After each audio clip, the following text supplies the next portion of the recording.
জনগণের উদ্দেশ্যে বক্তব্যে সেনাপ্রধান জেনারেল ওয়াকারুজ্জামান বলেছেন, শেখ হাসিনা পদত্যাগ করেছেন। চলমান পরিস্থিতিতে অন্তর্বর্তীকালীন সরকার গঠন করা হবে, সেই সরকারের মাধ্যমে সব কার্যক্রম চলবে। রাষ্ট্রপতির সঙ্গে আলোচনার মাধ্যমে পরবর্তী করণীয় নির্ধারণ করা হবে। সব হত্যা ও অন্যায়ের বিচার করা হবে বলে আশ্বস্ত করেছেন সেনাপ্রধান। দেশবাসীকে ধ্বংসযজ্ঞ ও অরাজকতা থেকে সরে এসে শান্তি শৃঙ্খলা বজায় রাখার আহ্বান জানিয়েছেন সেনাপ্রধান ওয়াকারুজ্জামান। আমি সমস্ত রাজনৈতিক দলের নেতৃবৃন্দকে এখানে আমন্ত্রণ করেছিলাম, ওনারা এখানে এসেছেন। আমরা একটা সুন্দর আলোচনা করেছি। সেখানে আমরা সিদ্ধান্ত নিয়েছি যে একটা ইন্টারিম গভর্নমেন্ট আমরা ফর্ম করব এবং ইন্টারিম গভর্নমেন্টের মাধ্যমে এদেশের সমস্ত কার্যকলাপ চলবে। আমরা এখন মহামান্য রাষ্ট্রপতির কাছে যাব যে এই ইন্টারিম গভর্নমেন্ট ফর্মের ব্যাপারে ওনার সাথে আলোচনা করে আমরা একটা ইন্টারিম গভর্নমেন্ট ফর্ম করে দেশ পরিচালনা করব। আমি আপনাদের কথা দিচ্ছি, সমস্ত হত্যা, সমস্ত অন্যায়ের বিচার আমরা করব। আপনারা সেনাবাহিনীর প্রতি আস্থা রাখেন, সশস্ত্র বাহিনীর প্রতি আস্থা রাখেন। আমি সমস্ত দায়িত্ব নিচ্ছি, আপনাদের জানমাল, এবং আপনাদেরকে আমি কথা দিচ্ছি যে আপনারা আশাহত হবেন না। ইনশাল্লাহ আপনাদের যত দাবি আছে সেই দাবিগুলো আমরা পূরণ করব এবং দেশে একটা শান্তি শৃঙ্খলা ফিরিয়ে নিয়ে আসব। আপনারা আমার সাথে সহযোগিতা করেন। দয়া করে আর এই ভাঙচুর, হত্যা, মারামারি, সংঘর্ষ এগুলো থেকে বিরত হন। আমি নিশ্চিত যে আপনারা যদি আমার কথা মতো চলেন, আমাদের সাথে যদি একসাথে যদি কাজ করি আমরা, নিঃসন্দেহে আমরা একটা সুন্দর পরিণতির দিকে আমরা অগ্রসর হতে পারব। আপনারা দয়া করে আমাকে সাহায্য করেন। মারামারি করে এই সংঘাতের মাধ্যমে আমরা আর কিছু অ্যাচিভ করতে পারবো না, আর কিছু আমরা পাবো না। সুতরাং দয়া করে আপনারা সমস্ত ধ্বংসযজ্ঞ, সমস্ত অরাজকতা, সমস্ত সংঘর্ষ থেকে বিরত হন এবং ইনশাআল্লাহ আমরা সবাই মিলে একটা সুন্দর ভবিষ্যতের দিকে আমরা অগ্রসর হব। প্রতিটা হত্যার বিচার করা হবে, প্রতিটা অন্যায়ের বিচার হবে। আমরা আজকে সুন্দরভাবে কথা বলেছি। সমস্ত দলের প্রধান দলের নেতারা এখানে উপস্থিত ছিলেন। আমি ওনাদের ইনভাইট করেছিলাম এখানে। ওনারা ভেরি নাইস অফ দেম যে ওনারা এসেছেন, অ্যান্ড আমরা একটা সুন্দর আলোচনা করেছি এবং এই আলোচনাটা ফলপ্রসূ হবে বলে আমি মনে করছি এবং আমরা একটা সুন্দর একটা ইন্টারিম গভর্নমেন্ট ফর্ম করে আমরা দেশ পরিচালনা করব। মাননীয় প্রধানমন্ত্রী পদত্যাগ করেছেন এবং এখন একটা ইন্টারিম গভর্নমেন্ট ফর্ম করে আমরা আমাদের কার্যক্রম পরিচালনা করব। আপনারা একটু ধৈর্য ধরেন, আমাদেরকে কিছু সময় দেন। ইনশাআল্লাহ আমরা সবাই মিলে সমস্ত সমস্যার সমাধান করতে সক্ষম হব। আপনারা আর এই সংঘাতের পথে যাবেন না এবং শান্তি শৃঙ্খলার পথে ফেরত চলে আসেন। আমাদের দেশের অনেক ক্ষতি হচ্ছে, অর্থ সম্পদের ক্ষতি হচ্ছে, জানের লোকজন মারা যাচ্ছে। তো এগুলো থেকে আপনারা বিরত হন এবং আমাদের সাহায্য করেন। আমি সমস্ত দায়িত্ব নিচ্ছি, আপনারা আমাকে সাহায্য করেন। এখনও এটা খুব আর্লি স্টেজ। আমরা যাব মহামান্য রাষ্ট্রপতির সাথে যে আলাপ আলোচনার মাধ্যমে এটা আমরা করব। আজকে এখানে জামাতের আমির ছিলেন, আমাদের বিএনপির শীর্ষস্থানীয় নেতৃবৃন্দ এখানে ছিলেন, জাতীয় পার্টির নেতৃস্থানীয় নেতৃবৃন্দ এখানে ছিলেন এবং সুশীল সমাজ, এবং এখানে ডক্টর আসিফ নজরুল উনি নিজেও ছিলেন এখানে এবং উনি আমার সামনেই উনি সমস্ত ছাত্রদেরকে একটা সুন্দর বার্তাও দিয়েছেন এবং আমি আশা করি যে ছাত্ররা সেই বার্তা শুনে ওনাকে সবাই শ্রদ্ধা করে, ছাত্ররা শ্রদ্ধা করে, ওনার এই বার্তা শুনে তারা এই পরিস্থিতি নিয়ন্ত্রণে নিয়ে চলে আসবে এবং আমরা একটা সুন্দর একটা পরিস্থিতির দিকে আমরা এগিয়ে যাব ইনশাআল্লাহ। এখানে আওয়ামী লীগের কেউ ছিল না, আওয়ামী লীগের কেউ ছিল না আজকেই, বিকজ আমাদের এই সময় নাই। এটা একটা বিশেষ একটা পরিস্থিতি। আমরা আজকেই যে এই পরিস্থিতি এটা একটা আমরা একটা নিয়ন্ত্রণ নিয়ে আসবো। সেনাবাহিনী শান্তি শৃঙ্খলা বজায় রাখার কাজ চালিয়ে যাবে এবং আপনাদের সবার দায়িত্ব, ছাত্রদের দায়িত্ব, রাজনৈতিক নেতৃবৃন্দ এবং রাজনৈতিক কর্মীদের দায়িত্ব হচ্ছে সেনাবাহিনীকে সাহায্য করা। এবং আপনারা মিডিয়ার মাধ্যমে আমাদেরকে এই যে একটু আমাদের সাহায্য করেন, সুতরাং আমরা তাহলে এই পরিস্থিতি নিয়ন্ত্রণ সহজেই নিয়ে আসতে পারব। যদি জিনিসটা শান্ত হয়ে যায় তাহলে আর কারফিউর কোনো প্রয়োজন নাই, কোনো জরুরি অবস্থার প্রয়োজন নাই, কোনো কারফিউর প্রয়োজন নাই, কোনো গোলাগুলির প্রয়োজন নাই। আমি আদেশ দিয়ে দিয়েছি সেনাবাহিনী কোনো গোলাগুলি করবে না, পুলিশ কোনো গোলাগুলি করবে না। আমি আশা করছি যে আমার এই বক্তব্যের পরে পরিস্থিতি উন্নতি হবে, আমরা একটা সুন্দর পরিবেশের দিকে যাচ্ছি।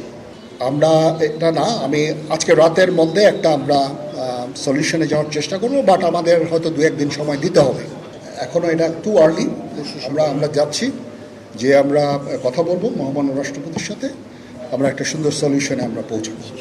পরিস্থিতি ছিল খুব কম, সময় খুব কম ছিল। আমি যাদেরকে পেয়েছি অনেককেই আমি বলেছি, সবাই হতেন, বাট প্রধান রাজনৈতিক দলের সমস্ত নেতৃস্থানীয় নেতৃবৃন্দরা এখানে ছিলেন, তাদের সাথে আমি কথা বলেছি এবং ওনারা সবাই আমাদের এই প্রস্তাবে, এই যে আমরা যে আলোচনা করছি, সবাই এটাতে রাজি হয়েছেন।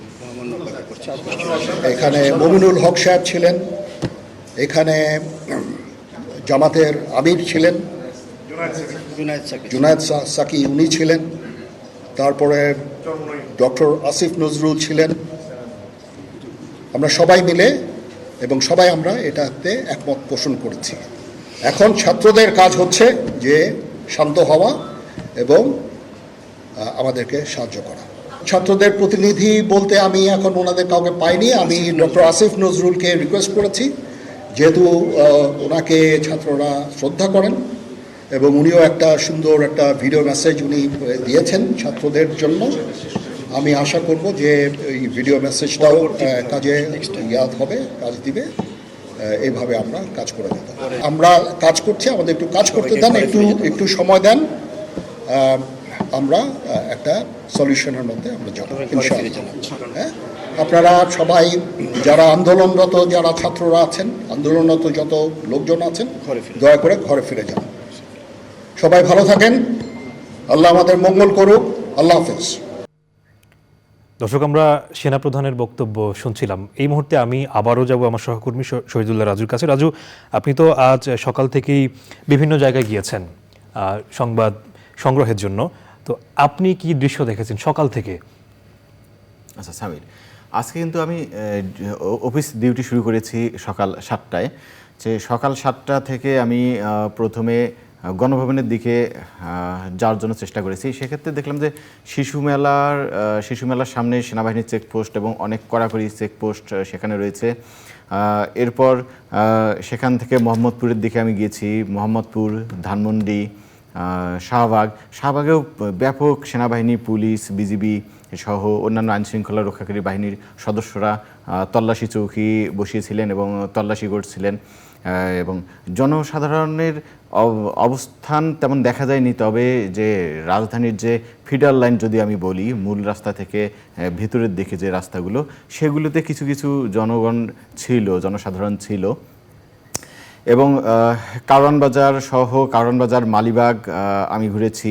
মোটামুটি যদি বলেন যে পুরো ঢাকা শহরটা আমি যে চেষ্টা করলাম যে একটা রাউন্ড দিয়ে আসি, পুরো ঢাকা শহর ঘুরলাম এবং রাস্তাঘাট যেহেতু সব ফাঁকা, তবে গণভবনের আশপাশের চারদিকে কিন্তু ব্যাপক নিরাপত্তা বেষ্টনী ছিল। মোটামুটি পুরো ঢাকা শহরটাতেই নিরাপত্তা ব্যবস্থা ছিল এবং তবে সকাল থেকেই একটা বিষয় দেখা যাচ্ছিল যে পরিস্থিতি খুবই থমথমে, রাজধানীতে পরিস্থিতি খুবই থমথমে। আর মূল সড়কে তেমন যানবাহনও নেই, গণপরিবহন নেই, কিন্তু ফিডার লাইনগুলোতে মানুষ একটা উৎসুক উৎসুক নিয়ে কিছু কিছু মানুষ দাঁড়িয়ে আছে এবং পুরো পুরো ঢাকা শহর যেন গুমোট হয়ে আছে, এরকম একটা পরিস্থিতি।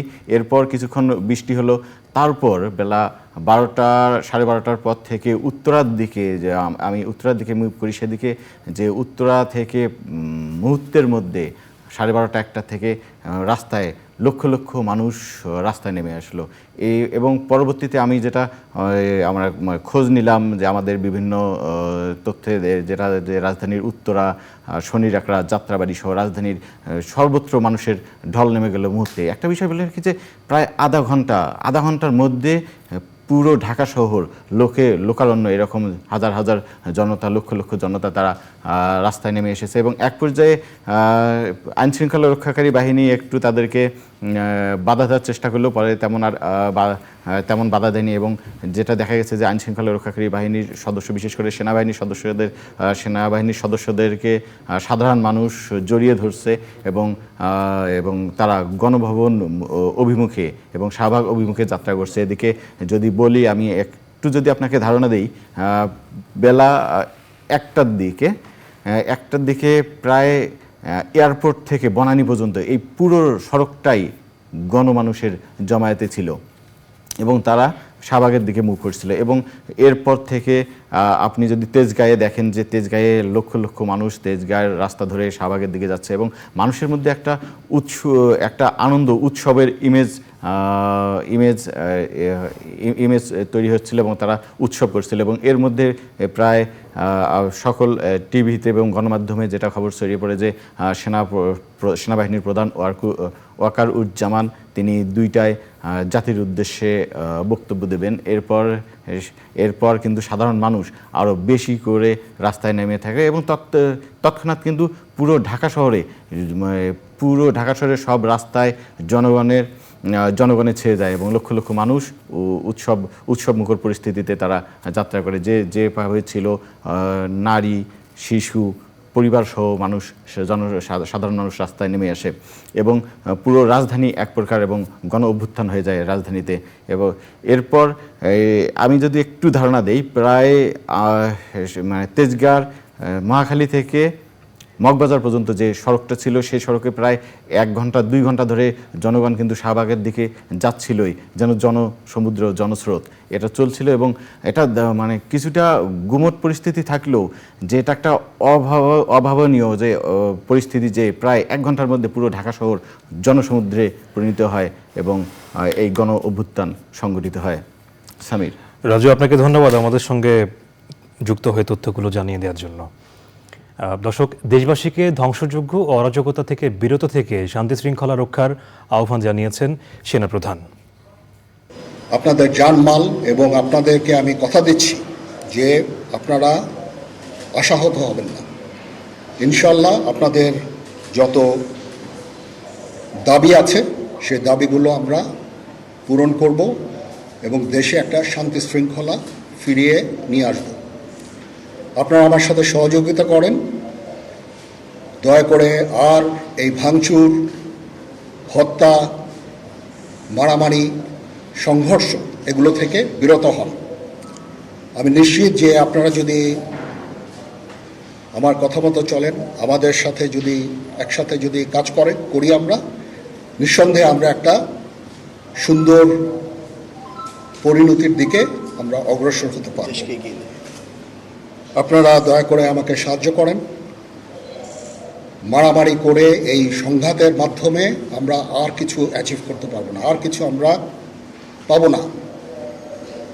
সুতরাং দয়া করে আপনারা সমস্ত ধ্বংসযজ্ঞ, সমস্ত অরাজকতা, সমস্ত সংঘর্ষ থেকে বিরত হন এবং ইনশাআল্লাহ আমরা সবাই মিলে একটা সুন্দর ভবিষ্যতের দিকে আমরা অগ্রসর হব। প্রতিটা হত্যার বিচার করা হবে, প্রতিটা অন্যায়ের বিচার হবে। আপনারা একটু ধৈর্য ধরেন, আমাদেরকে কিছু সময় দেন, ইনশাআল্লাহ আমরা সবাই মিলে সমস্ত সমস্যার সমাধান করতে সক্ষম হব। আপনারা আর এই সংঘাতের পথে যাবেন না এবং শান্তি শৃঙ্খলার পথে ফেরত চলে আসেন। আমাদের দেশের অনেক ক্ষতি হচ্ছে, অর্থ সম্পদের ক্ষতি হচ্ছে, জানের লোকজন মারা যাচ্ছে। তো এগুলো থেকে আপনারা বিরত হন এবং আমাদের সাহায্য করেন। আমি সমস্ত দায়িত্ব নিচ্ছি, আপনারা আমাকে সাহায্য করেন।